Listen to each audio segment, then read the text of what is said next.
Hello my dear students, welcome to my channel mister simplifier, जहां हर difficult answers जो है वो हम आसान कर देते हैं। तो आज की इस वीडियो के अंदर सीबीएसई लास्ट ईयर 2022 के जो एसएसटी का क्वेश्चन पेपर्स है, ज्योग्राफी और इकोनॉमिक्स के कुछ क्वेश्चंस, कुछ इंपॉर्टेंट क्वेश्चंस मैं आपके लिए लेकर आया हूँ। तो आज की इस वीडियो में हम ये क्वेश्चंस को बहुत आसान तरीके से याद कर लेंगे और एंड ऑफ द वीडियो के अंदर मैं आपको ये गारंटी देता हूँ कि आपके ये आंसर्स बहुत अच्छे से आपके दिमाग में बैठ जाएंगे और एग्ज़ाम्स के लिए आपको हेल्पफुल रहेगी। तो टाइम वेस्ट ना करते हुए हम लोग जल्दी से अपने क्वेश्चंस को चालू करते हैं। तो सबसे पहला क्वेश्चंस क्या क्या दिया हुआ है, how is demand deposit is essential features of the money. ये 2 मार्क्स के लिए लास्ट ईयर आपको पूछा गया था। तो डिमांड डिपॉजिट्स क्या होता है, जो हम लोग पैसे अपने बैंक के अकाउंट में डिपॉजिट करते हैं, that is demand deposit. That means कि कभी भी डिमांड अगर आप कर रहे हो उस मनी का, तो आप वो पैसे क्या कर सकते हो, विड्रॉ कर सकते हो। तो एसेंशियल फीचर्स जो है वो बैंक का क्यों है। Cheque facility against the demand deposit, point number 1 मैंने ये लिखा हुआ है कि जब भी आपको पैसे की ज़रूरत पड़ेगी तो थ्रू चेक आप उस पैसे को क्या कर सकते हो, विड्रॉ कर सकते हो या किसी को पे कर सकते हो।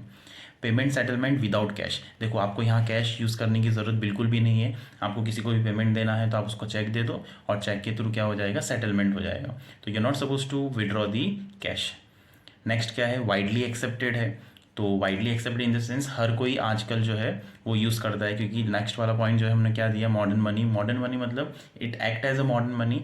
पहले जो है कैश के ट्रांजेक्शन ज़्यादा होते थे, लेकिन ये फीचर्स आने के बाद डिमांड डिपॉजिट्स और चेक हम लोग यूज़ करते हैं। इसके वजह से मॉडर्न इकोनॉमी, वो modern economy, modern money in the sense कि हमें जो प्रीवियस मेथड है उसको यूज़ करने की ज़रूरत नहीं, कैश को यूज़ करने की ज़रूरत नहीं है। तो वो मॉडर्न मनी है, जैसे अभी डिजिटल मनी जो है हमें यूज़ करते हैं वैसे। इसलिए डिमांड डिपॉजिट जो है काफ़ी इंपॉर्टेंट होता है। तो ये आंसर्स वैसे 2 मार्क्स के लिए पूछा जाए, आप 2 या 3 या कोई भी 4 पॉइंट्स, या ये 4 पॉइंट्स अगर आप लिख लोगे थोड़ा सा एक्सप्लेन करके, आपको फुल मार्क्स मिल जाएंगे। नेक्स्ट क्वेश्चन के लिए जाते हैं, जो काफ़ी इंपॉर्टेंट क्वेश्चन है। वो है differential between formal and informal sources of credit. ठीक है, तो फॉर्मल सोर्सेज क्या होता है, इनफॉर्मल सोर्सेज क्या होता है। अगेन ये आपको 3 मार्क्स के लिए पूछा गया है, तो मैंने यहाँ 5 पॉइंट्स लिखे हैं। बहुत ही ईजी पॉइंट्स है और बहुत आसानी से आपको याद हो जाएगी। पॉइंट नंबर 1 क्या है, registered by the government beyond the control of the government, formal sources और informal sources. Before starting of this particular answer, इसके एग्जांपल जैसे मैं आपको बता दूं, फॉर्मल सोर्सेज हमारे जो कॉमर्शियल बैंक्स हैं, जैसे लास्ट एग्जांपल मैंने दिया, कॉमर्शियल बैंक्स अपने आसपास में जो भी बैंक्स रहते हैं, जैसे एचडीएफसी बैंक हो गया, आईसीआईसीआई बैंक हो गया, एक्सिस बैंक हो गया, और इंडियन बैंक हो गया, यूनियन बैंक हो, मैनी बैंक्स आते हैं, वो कॉमर्शियल बैंक फॉर्मल सोर्सेज है। डॉक्यूमेंटेशंस पूछा जाता है उसके अंदर, इंटरेस्ट रेट जो है वो लो रहता है, और सब चीज़ एकदम गवर्नमेंट के रूल्स और रेगुलेशन के हिसाब से चलते हैं।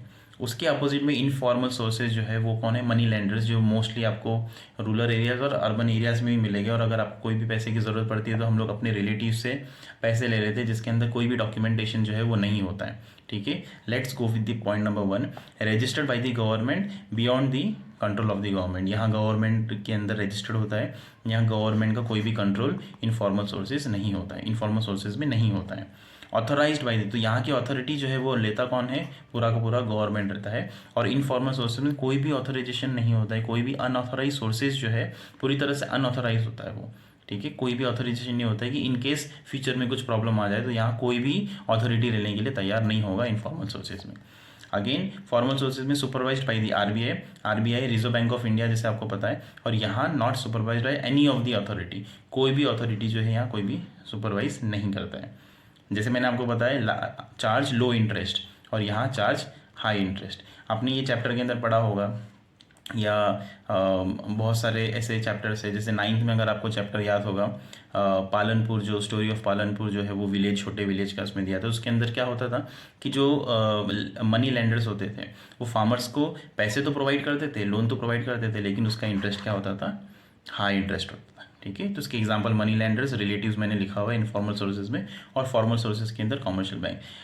डियर स्टूडेंट्स, थोड़ा सा आपको इसको क्या करना है, एक्सपांड करना है इसी पॉइंट्स को, बहुत ही ईजी है, और आपके आंसर्स जो है फॉर्म हो जाएंगे और फुल मार्क्स आपको इसके अंदर मिल जाएंगे। 3 मार्क्स के लिए पूछा है, मैंने 5 पॉइंट्स यहाँ लिखा है, आप कोई भी 3 पॉइंट्स और एक एग्जाम्पल देके इस आंसर को कंप्लीट कर सकते हो।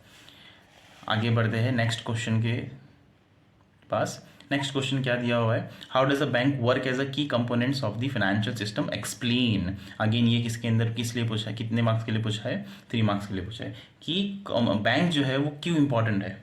ठीक है, बैंक क्यों इंपॉर्टेंट है फाइनेंशियल सिस्टम के लिए, क्यों इंपॉर्टेंट है, जल्दी से पॉइंट पे जाते हैं। एक्ट एज ए मीडिएट, देखो बैंक एक ऐसा इंटरमीडिएट है, एक ऐसा एजेंट है जो लोग ऐसे और लोगों के बीच में काम करता है। मतलब अगर पैसे की ज़रूरत है तो बैंक के पास हम जाते हैं और बैंक के थ्रू ही हमें क्या मिलता है, पैसे मिलते हैं। जैसे सेकंड पॉइंट हमने ये दिया है ग्रांट लोन्स, तो if you required loans you are suppose to go for in the bank for the loan. ठीक है, तो बैंक आपको क्या प्रोवाइड करता है, लोन्स प्रोवाइड करता है। ठीक है, formal source of credit, again जैसे मैंने यहाँ एग्जांपल दिया था कि बैंक जो है फॉर्मल सोर्स ऑफ क्रेडिट है, सब चीज़ जो है वो रजिस्टर्ड होती है, ऑथराइज्ड होती है और गवर्नमेंट के रूल्स और रेगुलेशन के हिसाब से चलती है।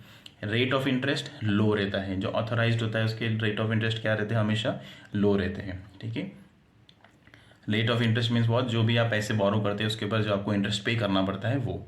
सेफ कस्टडी, बैंक एक और एक फीचर जो है वो प्रोवाइड करता है कि हम आपके जो डॉक्यूमेंट्स होते हैं या आपकी ज्वेलरीज होती है, ठीक है, इंपॉर्टेंट डॉक्यूमेंट्स ज्वेलरीज आप जाके क्या कर सकते हो, कस्टडी में रख सकते हो। उसका एक मिनिमम अमाउंट एनुअली आपको पे करना पड़ता है, लेकिन उसकी कस्टडी क्या हो जाती है, एकदम सेफ हो जाती है। 6th पॉइंट मैंने क्या लिखा है, इंक्रीज प्रोडक्शन एंड इनकम। भाई increase production and income means what, कि बैंक अगर लोन प्रोवाइड करेगा तभी जाके हम अपने बिजनेस में लगाएंगे एग्जाम्पल के लिए, और हमारा प्रोडक्शन इंक्रीज होगा, और प्रोडक्शन इंक्रीज होगा तो सेल्स होगा, मार्केट में सेल्स होगा तो हमारी इनकम भी क्या करेंगे, हम जनरेट करेंगे, हमें भी क्या होगा, इनकम होगा। तो वैसे तो 3 मार्क्स के लिए पूछा है, मैंने 6 पॉइंट्स यहाँ लिख दिए, इसमें से कोई भी 3 या 4 पॉइंट्स आप लिख के उसको अच्छे से एक्सप्लेन कर सकते हो, तो आसानी से ये आंसर आपके पूरे हो जाएंगे। ठीक है, अब नेक्स्ट वाला क्वेश्चन जो है वो मैंने अपने तरफ से जो है लिखा है। वैसे तो ये लास्ट ईयर आप लोगों को नहीं पूछा गया था, पर ये काफ़ी इंपॉर्टेंट है। What is collateral, again it is very important topic. आपसे ये आइदर MCQs में पूछ सकते हैं और पूछा भी गया है कई बार, अगर आप पेपर्स देखें, मतलब सैम्पल पेपर या कई बार सॉल्व किया होगा तो उसमें आपने देखा होगा। ठीक है, जल्दी से देख लेते हैं। What is collateral, collateral is an asset that the borrowers own such as the land, building, vehicle, life stocks deposit with the bank and uses this as a guarantee to a lender until the loan is repaid. ठीक है, collateral क्या होता है, आपको simple language में मैं इसको explain कर देता हूँ। समझो कि आपको अगर एक कोई फ्लैट लेना है, ठीक है, प्रॉपर्टी लेनी है, तो प्रॉपर्टी लेने के लिए आपको कोलैटरल मतलब कुछ तो रखना ही पड़ेगा। देखो बैंक आपको ऐसे ही लोन प्रोवाइड नहीं करेगा, बैंक कभी भी ऐसे लोन नहीं प्रोवाइड करेगा। फॉर एग्जांपल अगर आपको पैसे की ज़रूरत है, आपके पास गोल्ड है, ठीक है, तो वो गोल्ड आप क्या कर सकते हो, बैंक के पास रख सकते हो। बैंक आपको गोल्ड के बदले में मनी प्रोवाइड करेगा और उस पैसे से आप क्या कर सकते हो, कोई भी चीज़ परचेज कर सकते हो। फॉर एग्जांपल अगर वो नहीं है, आपको डायरेक्टली जो है क्या करना है, फ्लैट को परचेज करना है, तो जब आप लोन लेते हो तो फ्लैट के जितने भी ओरिजिनल डॉक्यूमेंट्स हैं वो किसके पास होते हैं, बैंक के पास होगी, जब तक आपका लोन पूरा नहीं होगा। दैट मीन्स आपका जो फ्लैट है वो as a collateral security, as an asset bank के पास है जब तक आपका लोन पूरा नहीं होता। फॉर एग्जांपल अगर आपने 15 या 20 ईयर्स के लिए लोन अगर लिया है तो 20 ईयर्स तक आपको लोन पे करना है, लोन पे करके पूरा हो जाएगा तब जाके वो आपका फ्लैट के डॉक्यूमेंट जो है आपको वापस करेंगे। तो वो 20 ईयर्स तक कोलैटरल सिक्योरिटी बैंक के पास रहता है और उसके बाद लोन क्लियर करने के बाद वो डॉक्यूमेंट्स आपको मिल जाते हैं। जैसे गोल्ड का एग्जांपल लिया, वो भी कोलैटरल सिक्योरिटी होती है। शेयर्स भी आप रख सकते हो कोलैटरल सिक्योरिटी, कोई भी एक असेट्स आप रख सकते हो और उसके बदले में आप क्या कर सकते हो, लोन ले सकते हो। जैसे व्हीकल आप परचेस करते हो तो व्हीकल की भी डॉक्यूमेंट्स किसके पास रहेंगे, बैंक के पास रहेंगे जब तक व्हीकल का लोन पूरा नहीं होता। जैसे ही आप पे कर लोगे उसके बाद आपके ओरिजिनल डॉक्यूमेंट्स व्हीकल के आपको दे दिए जाते हैं। तो डियर स्टूडेंट्स, आई होप कि आप लोगों को ये आंसर समझ में आ गया होगा और ये आपको हेल्प करेगा आपके एग्जाम्स के लिए। जल्दी से लास्ट मिनट रिवीजन अगर आपको करना है तो ये बहुत जल्दी से अच्छे से याद करके दिमाग में आप बिठा सकते हो। ठीक है, so I hope that you people have understand all the question and answers. Thank you very much.